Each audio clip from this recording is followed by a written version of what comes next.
Thank you, Dr. Naga Siddharth, for being with us here today. My pleasure. Thanks for having me here. Dr. Naga Siddharth is the head HR at IIMBX Digital Learning Foundation. Yes. CHRO at TriCog, CHRO at Innoverse Government of Karnataka. Thank you for taking time out of this clearly busy schedule to spend some time with us. My pleasure. Thanks for having me here. Those three things are some of the things that I do. I do quite a few things other than that. But then, yeah, it's exciting. So life is short. You got to do more. Naga Siddharth has been at the forefront of building talent for India's fastest growing health tech sector. His work, however, blends digital innovation, workforce well-being, organizational resilience, and more. There are themes central to Karnataka's expanding ed-tech sector, startup ecosystem, and I don't even know where to start for you. So, but to begin with, let's talk about your startup ecosystem. What makes building talent in startups uniquely challenging and rewarding at the same time? I've been doing this for 15 years, and one very good thing is that even the beard grows white. Right, so so definitely a lot of challenge there. On a more serious note, see, startups for some reason in India are filled with youngsters, and hence generational management comes. Startups are fast, right? So I often talk about the fact that the growth of a startup is very different from the growth of a company in an industry that's very well set, right? If you take retail. The kind of growth that the way the organization develops is very different from a startup. It's like getting a pony, a little horse, and then the horse grows up. But right over those 4 or 5 years, the horse looks like a horse. You can make out, okay, this is going to become a horse, right? But in a startup, let's say health tech, right? It starts off as an egg. It's the analogy of a butterfly's life cycle, right? It starts off as an egg, it's a caterpillar, then it's a pupa, it's a larvae, whatever else. And then suddenly one day there's a butterfly. So at each of these phases of growth, the structure, the nature, and what runs the startup are very different. So if you're going to look at building talent for startups, you've got to constantly remember that the talent that you need today may not be the talent that you need tomorrow. Right? And that's where fantastic founders are great fun to work with. They also understand this. And I figured out that founders who are not first-time founders, but typically failed founders, okay, or founders who come from a family business, they're extremely different people to work with because they've kind of gone through the grind either vicariously or in their first run-in with the startup ecosystem. But that's a very interesting thing. If you were to take, let's say, health tech, and you got to build out a company, health tech means that talent's got to be at the intersection of 3 things, right? You need people who understand clinician workflows, clinical workflows. You need people who understand tech, and then you need people who understand human behavior, because if you're creating something, right? I was talking to a friend who said he'd bought this ECG monitor that had a really large ECG display, and they used it for home ECG monitoring. And the patients were really scared. They said, I don't do ECGs so often, right? You want me to do it once a week. I used to do it once a year. So human behavior is super important, right? So not just understanding clinical outcomes, not just understanding tech, but also understanding what is that patient going to do, right? So it's multiple strokes. I think talking very about different folks. Health tech talent, I think Karnataka has a fantastically structural advantage. What do you think gives us that in the health tech sector? I wouldn't actually limit it to health tech. I'd say Karnataka has a fantastic advantage. And yeah, you can call me biased. I'm totally a Bangalore boy. Studied in East Bangalore, grew up in Central Bangalore, and then graduated in South Bangalore. So I'm born in South Bangalore. So yeah, call me biased, but then that's what you get. I think firstly, the kind of, it's always about a context, right? If I were to hire 2 freshers, okay, or even if I go to a college and if I were to hire freshers, I can very easily make out if the kid's father is a CFO or the kid's father is a software techie. Okay, because as human beings, and Carl Jung has talked about this, conditioning happens because of the context one is in, right? So context matters. It's not only for human beings, it's also for industry. Right from the 1995 kind of time frame, we had Infosys of the world, the Wipros of the world coming out of Bangalore. And so the ecosystem and the nature of conversations, the nature of education, everything has grown up in a certain way, right? I'm not sure how many others can do it. It's not like, this is like a very beautiful, organically grown company, right? There is glue, there are connections that have happened in the ecosystem, and it's a very human thing, right? You can always like open let's say a 5,000 acre smart city somewhere and pour money into it and do everything else, but then you're going to miss the fact that humans create this magic. And Bangalore has been doing this for a long time. So there have been people who have been coming here and settling down, and they've been adding to the magic. Then there have been localites who've seen that, and I would say probably till around 15 years ago, nobody was interested to write a IIT JEE entrance exam. Because people would grow here, they would go to PES, RV, BMS, MSRIT, and then they would get an IT job and settle down, right? Similarly for IAS and IPS jobs, right?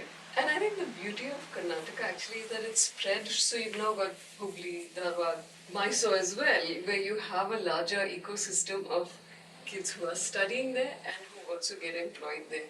So you've got a lot of homegrown talent. Now I'm going to just shift. So if there's a very large fire, the heat is going to be felt everywhere. Right. The good thing is we've been able to nurture Bangalore without the fire of the climate, right? So but then Bangalore has been growing. You have Hubli, Dharwad that's been growing. Yeah, I think the next 5 to 10 years, where the second level growing cities are actually going to do much better. It's going to be interesting to see where that takes us as well. I'm just going to shift our conversation a little bit and go into the more generic concept of digital wellness, which I'm sure you have a lot to say on. How is employee wellness evolving in the age of telemedicine and AI? And I'm fairly certain you have a lot to speak on it. So you don't want me to talk so much? So yeah, good. I remember this thing by Martin Seligman. He was interviewed by someone brilliant like you, and the person was very subtly telling him, "Sir, just one word. What's the state of psychology in the world?" He said, "Good." Okay, one word. So she said, "No. Two words. He said, "Not good." And she said, this is getting into some place, and she said, "Little more." He said, "Not good." Right? So I'll nudge my space around to talk. So your question was around employee wellness. Yes. So when you said digital wellness, I thought it was about computer wellness. So in an age where we're talking about telemedicine. Yes, absolutely. So if you see, there are tech startups in Bangalore. Tricog, for example, I work with them for lengthy periods of time. Let's not only talk about folks who are in great offices, right? Telemedicine takes health, wellness, and saving lives to people who are out there in the field. I know a great sales leader who says the difference between your team and my team is your team is 24 degrees, my team is 42 degrees. I can't get more real than that.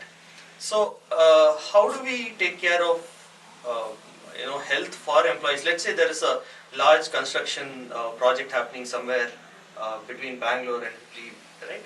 How do we ensure that each of those human beings and their lives are taken care of, and telemedicine is changing that drastically, because we all know that everyone wants a good life. So you'll have the best doctors in cities of Bangalore, Mysore, and so on. Then it doesn't mean their expertise needs to be contained to those cities, right? So someone in the highway or a village by the highway should also be able to get that, and I think that is changing.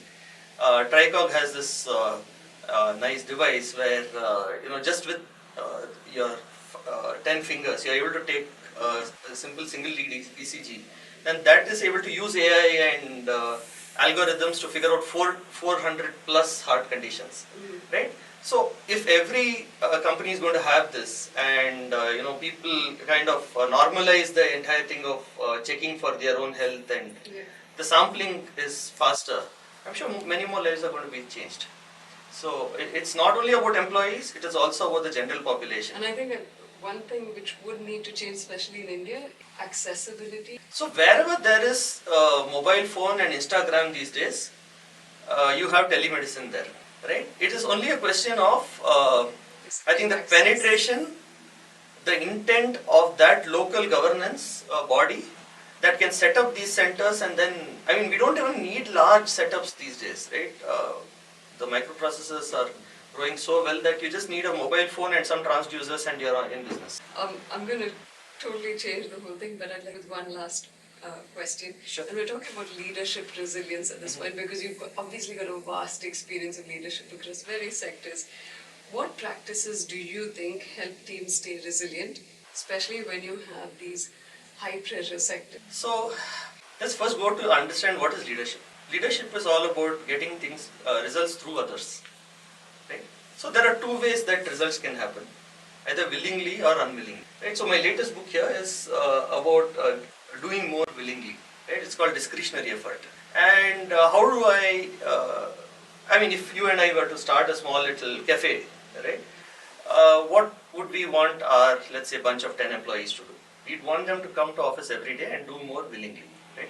And that's at the heart of performance in every company. So if we need to have leadership to create this context, right? It's again about the context. It's largely about number one, do I have leaders who are self-aware? Do those leaders appreciate that employees are also self-aware, especially the next generation? And hence the leadership style, typically number one is the leadership style, right? It's got to move from telling to asking. You know, if every manager is able to go and say, hey, what's the trouble, right? And how do you think we've got to solve this? That's going to help. The second piece is around authentic humility, right? If managers walk around believing that they have answers to everything, that's a very slippery slope, especially with the kind of AI and everything else there. Your team member might be more qualified than you to kind of get things done better, faster, quicker, right? So managers who are able to go out there and say, okay, let's figure out the answers, I think that helps build resilience. And leadership and resilience are pretty much like water, right? They flow from the top. Right. So there's no way that you can. The CEO says, I'm going to be the same person I have been for the last 50 years and then my middle managers will change. No, it doesn't happen. So it starts at the top. I think we're going to use that analogy a lot more. Leadership is like water. Fantastic. Copyrighted. Thank you so much for your time. Thank you Lovely so much. talking. Thank you so much. Thank you.